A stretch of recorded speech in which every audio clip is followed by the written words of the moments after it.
Iwonye ebe? Nenugu State. Ebe Nenugu. Udi. Ebe Udi. Home monastery. Nne na nna gị ọ dị ndụ? Yes, sir. Ọ gị na mma gị na mpa gị bi? Mụ na my relative. Ele nke wụ relative gị? Ọ gị na mma gị na mpa gị bi? Mba, nwanne m o mee m. Ebe anaghị akwụ ọtọ like this. Ele ihe mere ndị alụbeghị? Ụmụ nwoke Belgium na ha 99.9 anụgo nwaanyị ha na-anụ ya ọcha ka ewikiwe akwụkwọ ha bịa mụọ nwa eyiwazie ha ịbịa na-enete nwa so achọghị m ime ọjọọ ya akọsi ya. Aghọta m ihe na-akọ. Asị m ụmụ nwoke Belgium almost 99.9 na-anụ ya ọcha ka mmụta nwa ka ewikiwe akwụkwọ. Adị ma na obodo Igbo si eme ọ bụ na gị na nwunye gị anụrụ I gotta make co-parenting. So every week, this week, yana mahano next week, you working na umazano. Kina ha yiwazi. Mwana yana umazi gano kaga sigibia. Kibiki nenete mwa. So achopozim. Kemwe potro wa moka ngbeya. No sir. Ono moka baba no anaga. No sir. Ana ama nwoke na. No sir. Apiale aka. Mba, ọsọ nke nna apịa na nchisa ahụ.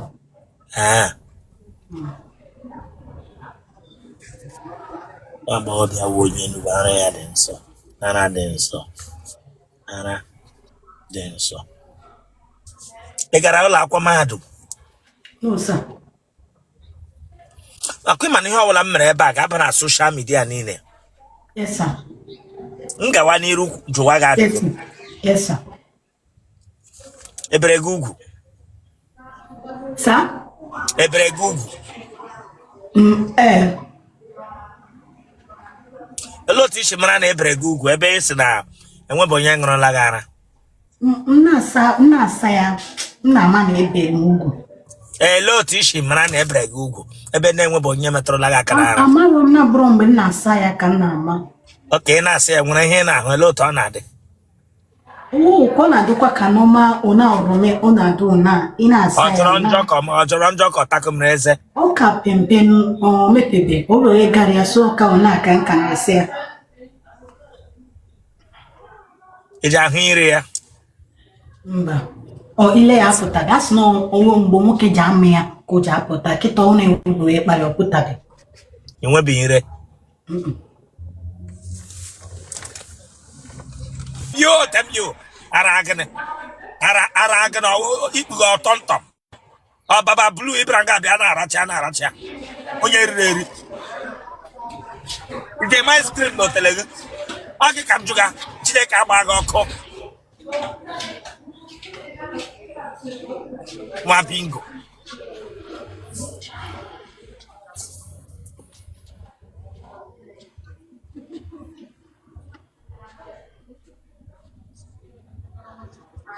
Ị matala nwoke?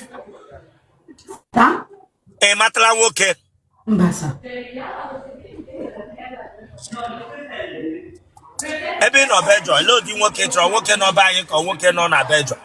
Achọrọ nwoke nọ be anyị na-amụbe nwa.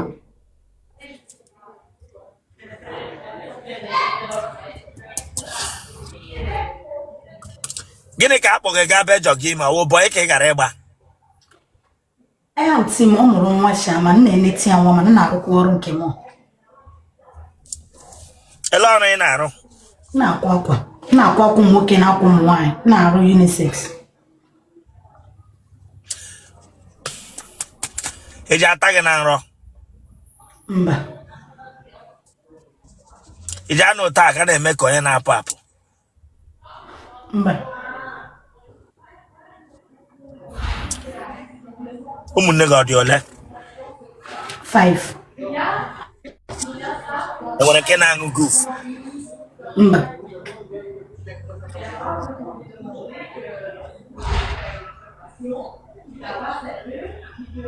Enwere onye ara nọ n'ezinụlọ family gị? Sa? Na family unu nwere ndị ara? Mba sa. Ike go ushi ushi. Ikem. Ọ na-eshi ushi. Mban, ọka dị kpọrọkpọrọ. Ahụ go ushi ushi. Mbasa.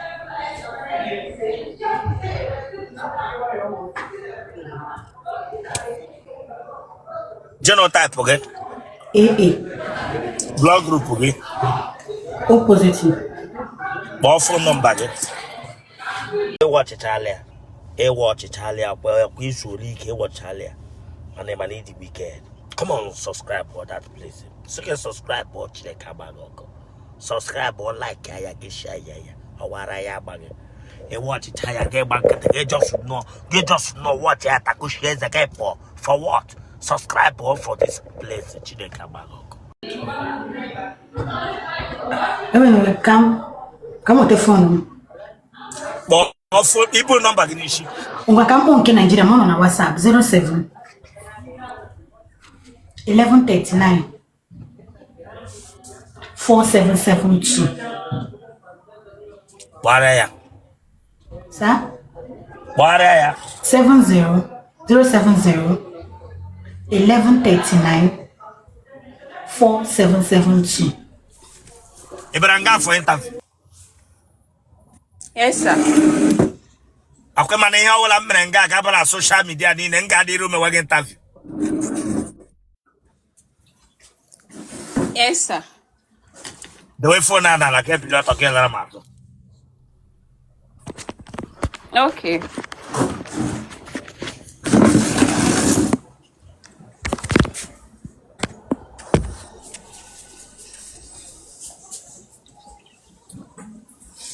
Asenge lara me jibazo, lara mazo. Achọ me na ahụ nkwụ gị. M chọrọ na ahụ nkwụ gị seti phone ahụ ọfụma.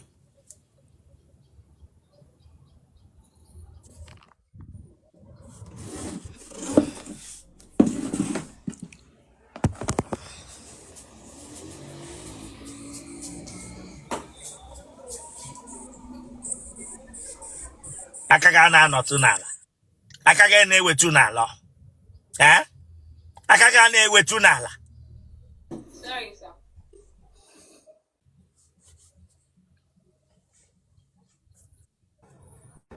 Enwe ha ara. Eh? Go back. Okay, were ara ga bịa. Ya gwara gị na ị nwere ara. Tọ na-asọ.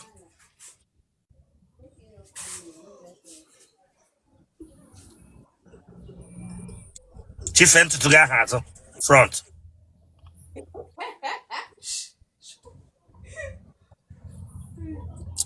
Ewokwo gị ahụ straight. Ewokwo gị ahụ straight. Inwe ha inweghị ike. Eh? Oge ka m jụga. So, ewere m ike, but ewere m ara. Ị nwere ara ele nga ara gị ọgwụ na ele nga ike gị ụnọ. Ewere m ike, but ewere m ara, sir. Ịma na inweghị ike. Inwe ha ara. Jee bịa nga gwa m na ị nwere ara. Eh? Mhocha no get that bring you down. I need important something. Yeah, give you got a coaching mess. With a phone out the when you with a phone out the when you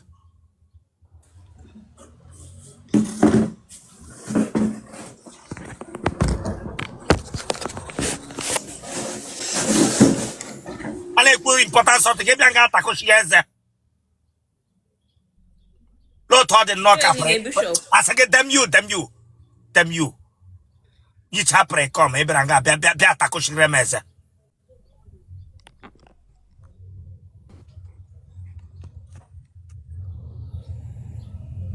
Akaga, wait to Nishi. Remove that your hand from your head. My bingo.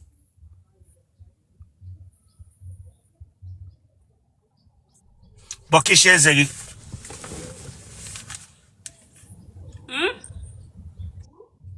Bokishezeri.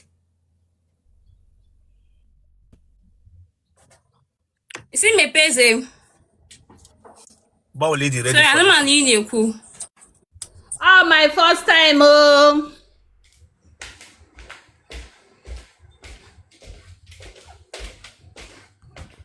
Bishop, good evening, sir. We're putting you here now. Now. You put that in the Inishi. Remove that thing. Otrota, remove that thing. Abino Ndi Igbo, remove that thing. Remove that in the Inishi. Na Bishop, I lara mishimu. Otrota, remove for that thing. Remove, let me. Okoko chasing remove for that wig. Brunishina. Manishim the low cut. Okoko, I wish you can look at the river. Remove that in Inishi. Bishop, or me interview. Here na bad like this. Abino ega anyo ahu na ahu. Ega anyo shi na ahu abino. Chileke gbakwa ga oko. Branga bia mamuka. Get out of this place, bro. Bishop, I know room na dizi. You know see nothing. Mba. I need to be anga abuga high Bishop. Yeah. Eh? Yes. Ana you play happen no to nyenwe. Oh, it's mine. It's mine. Dem go say putra na adi.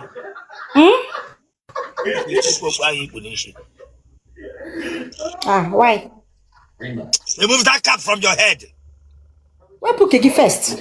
Weapon kegi. Weapon kegi.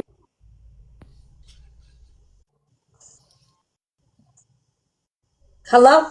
Lai, what's up, Lai? How are you? Where are you from? Okay, I'm from Nigeria. Oh, you're from Nigeria? Yeah. Where are you from? United States. We're in United States. California. Okay. Want a match? Yay.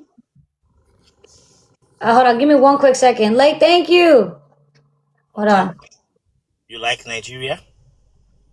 I mean, I have no issue with that. Yeah, I mean, I love everybody. Hold on, give me 1 second. What? I mean, I love everybody. You love everybody. I'm gonna drop you a follow so we can battle each other in a few minutes. I don't really understand, you know. You speak properly. Let me hear you use the really tongue, okay? Alright, I gotta go. Take care. You take care? Just what? Because I said How are you? I'm fine. Where are you from? I'm Iraqi. Where are you from? You where? Iraq.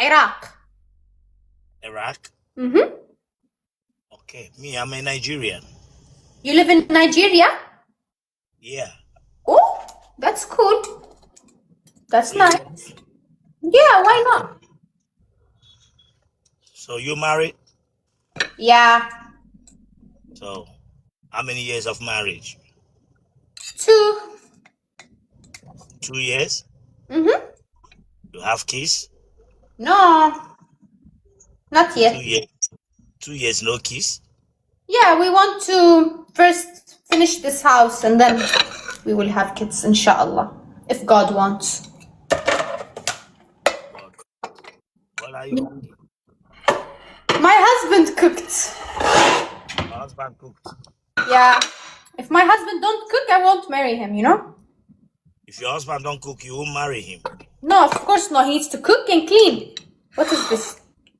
Okay, if your husband don't cook, you will not marry him. Of course not. Okay. He needs to cook and clean. Okay, he needs to cook and clean. Yes. That is the only reason that you married him. No, and he's rich. Okay, so if he does not cook and clean, you will not marry him. No, I wouldn't. Really? Why would I marry someone that doesn't cook and clean? So which tribe did you get married to? Which country did you get married to? Indian. India. Mm-hmm. I see. So what do you do? What do you do for him? Since he's the one doing the cleaning and cooking, so what do you do for him? I sit on TikTok every day. You sit on TikTok every day? Yep. Okay. Who brings the money at home? Him. Him. Mm-hmm. Okay, your own job is to sit at home every day. He cook and clean. Mm-hmm. Okay. You are a good wife. A good wife. That's your code. Yeah. You are a good wife. Nice one, nice one. But in your culture, in your tradition, this is what your tradition is all about. The man should do the cooking, and the man should take care of the house and take care of you. Then you sit at home and watch, right? Yes. Yes. Okay. No, I don't like to watch him cook and clean. I sleep, I go gym. I don't want to watch him cook and clean. What is this? If you go there. Okay, what of when you are in need of this one? What if you are in need of this one? How do you take